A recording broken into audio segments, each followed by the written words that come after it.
Hey, I don't know if you can hear this. This is, believe it or not, Wacky Weather Guy. WWG back in the fold. Bill Bostic has made arrangements for me to at least get started in broadcasting one more time. And I'm going to introduce the show today. This is the Gazette Morning Update for Monday, March 19th, 2018. Coming to you live from the Finger Lakes region. We're up here tasting some wine, visiting some friends, and checking out the sights just to get away and do something different.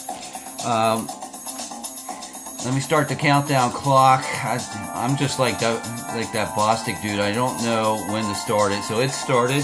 Like back down the music. Just getting used to doing this. And I'm going to start this show out by giving you a quick weather rundown. Of course, the Wacky Weather Guy, that's what he does and does best, okay? See if I can turn this music off. Man. All right, here we go. At the Linglestown Gazette studios, which we do have access to up here in the Finger Lakes, it is, what is the temperature? It's in the 20s, I believe. No, actually, it's 35 degrees down there. 35 degrees. It's like 20 degrees up here. Humidity 62%. Looks like you have a great day on tap. A great day on tap in Harrisburg. And the one thing I wanted to let you guys know, and see, I haven't been on the air too much, so all this arm motion, I have to get back into that. I just wanted to let you know that I am available to do parties. In addition to weather forecasting, I do life forecasting, and contact Bill Bostic if you want more information about that. And, oh, here he comes. Just a minute. We have to switch positions here. My time is up. So I'm going to switch. Just hold on. Just hold on a second, would you?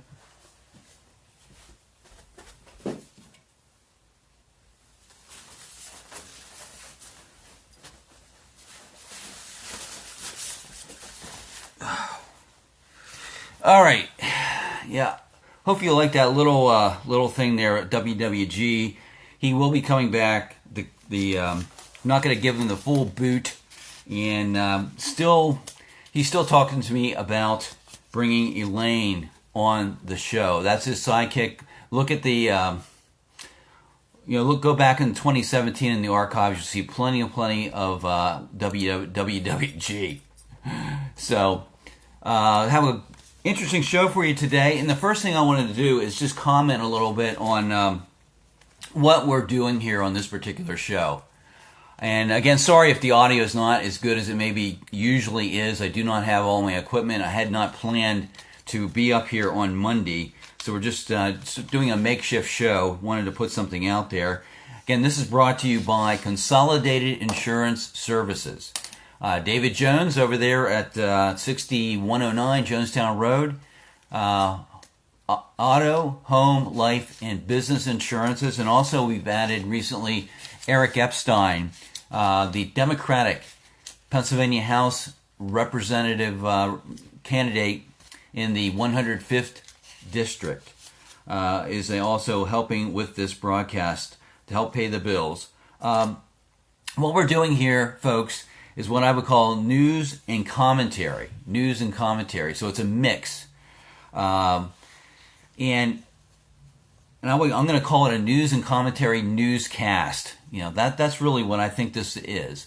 I had one person to say that, hey, it's no different than what you find on any other form of social media. Just people spouting off based on no facts, no information, and I have to strongly disagree with that particular comment, because there is professional journalism happening here, both on local government issues as well as in local sports. But it is mixed with commentary, with opinion.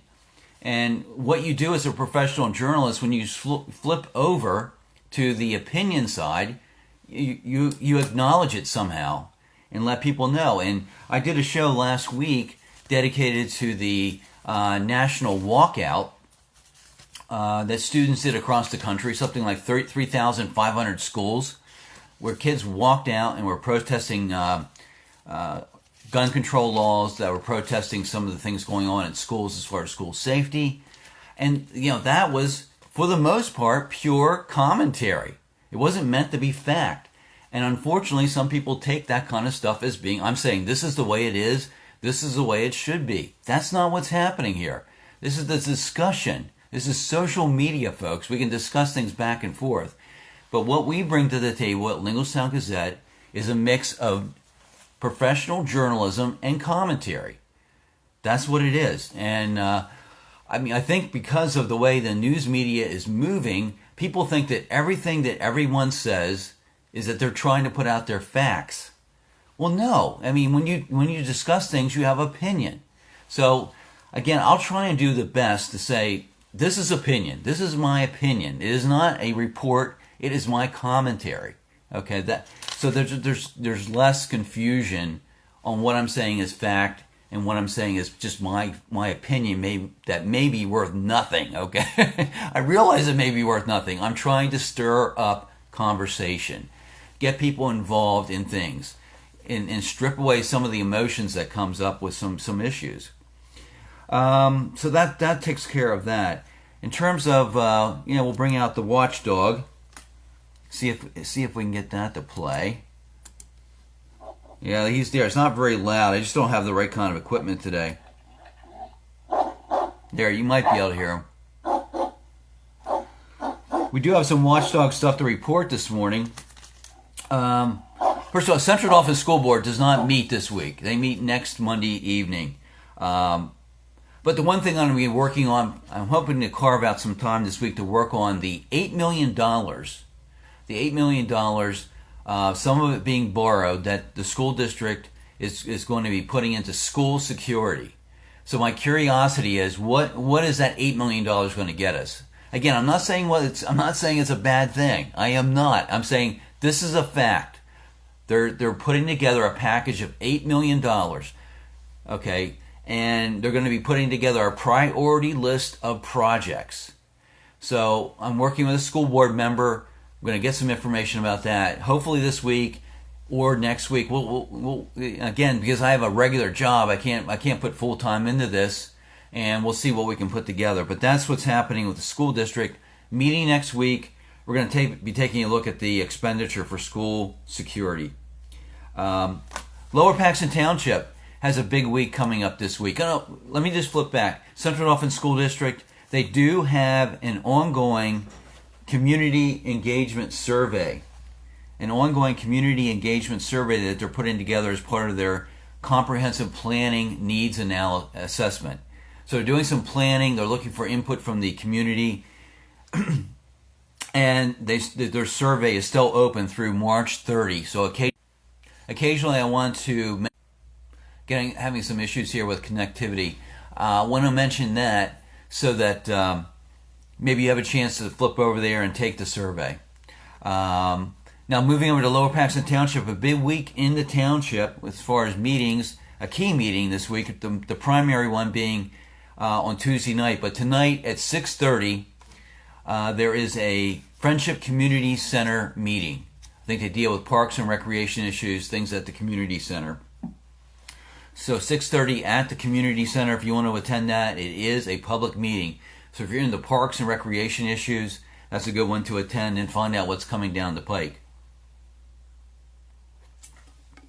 One of the things coming down the pike, by the way, is in Linglestown, the Linglestown area, off of Wenrick Road, Wolfensberger Park. It's an undeveloped park. Actually, the rear end of it is a paintball area that a paintball company, recreation type company, leases from the township. But within that park, that proposed park, there's going to be a dog park at some point. So that's one thing that they talk about occasionally. But the big meeting is on Tuesday night. Tuesday night is when the township supervisors have their monthly workshop meeting. So they discuss things at some length. They usually don't take too many votes. It's more of a fact-finding and discussing thing. And it's chock full this week of good issues.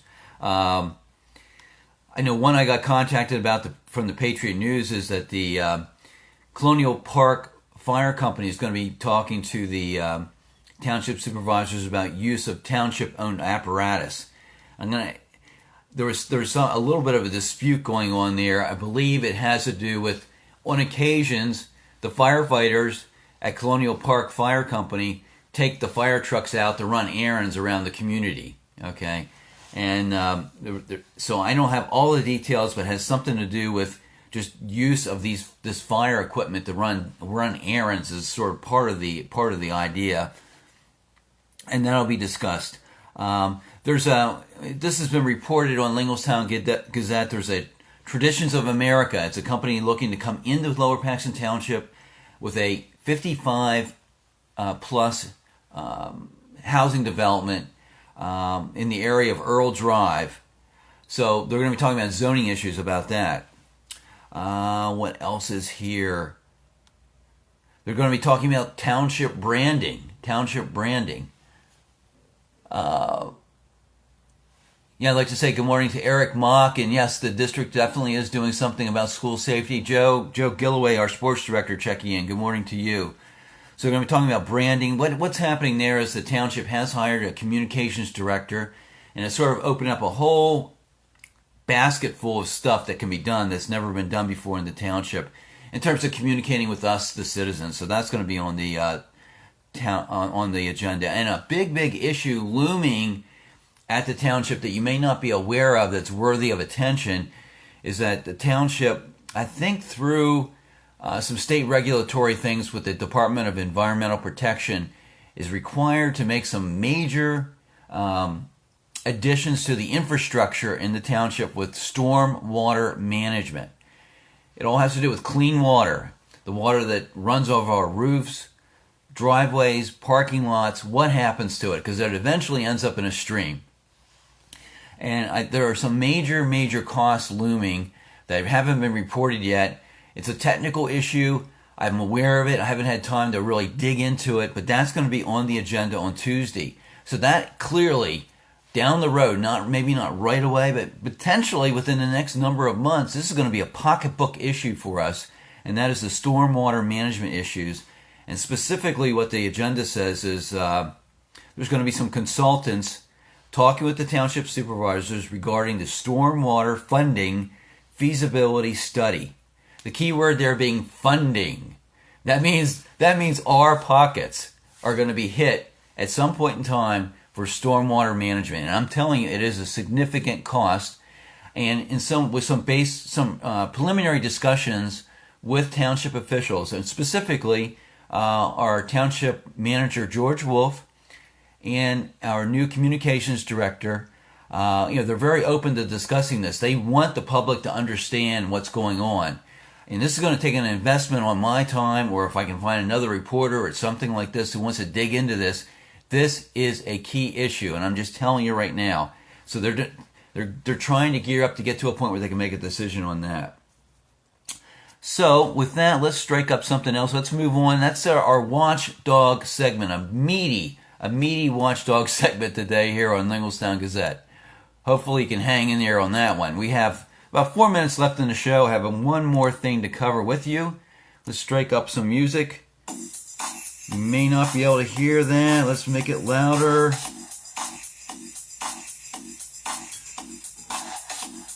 That's our sports music. I just don't have very good speakers today. If there's something you want to mention, Joe, about sports, let me know. I'm going to talk about Wednesday night here briefly. Joe Gilloway, our sports director and lead basketball analyst and commentator, really the voice of scholastic basketball in central Pennsylvania, we've been working on covering this year the Central Dauphin Lady Rams basketball team that ended up being the District 3 champions for the second year in a row, made it into the second round of the state tournament before getting knocked out by the William Allen Mighty Canaries. So 42-39, they were knocked out of the tournament last week. But all in all, a very, very solid and entertaining season we'll be shutting down our coverage for the Central Dauphin Lady Rams basketball team this Wednesday at St. Thomas Roasters. Starting at 7 p.m., we'll be having a Facebook Live broadcast with their coach, Randy Gambalungi. Randy Gambalungi, better known as Coach G, will be in the house along with some of the players. Should be a interesting and fun show to take in live. And if you do come live, I'm going to be behind the camera, and I may be able to pick up your comments and interact with Joe on that. So that pretty much wraps it up here from the Finger Lakes. I'll be back in the Harrisburg region within a few hours.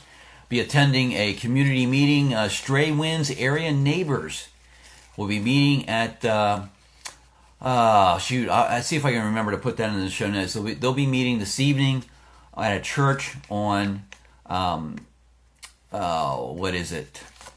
Progress Avenue. It's Epiphany Lutheran Church. 7 o'clock. Stray Winds area neighbors, you're more than welcome to come and find out what's happening in that area, but also this group takes a look at everything across the township. So we'll be looking at the comprehensive plan, different developments that are in the works, all that kind of thing. If you're interested in local government, if you're interested in local development, what's happening in and around our neighborhoods, come tonight to the Stray Winds area neighbors, better known as SWAN, that meeting, and you will be finding out what's happening. So, again, I'd like to thank Consolidated Insurance Services, Pennsylvania House candidate, Democratic candidate Eric Epstein, and I forgot to say this during the, WWG did. I'm going to have to talk to him. He did not mention Anthony Cristillo, owner, operator of the Fat Man Clothing Company, throwing in his 2 cents and his, being part of this show as well. We got to mention Anthony. We will see you tomorrow on Linglestown Gazette's Gazette Morning Update. Have a great Monday. We'll see you tomorrow.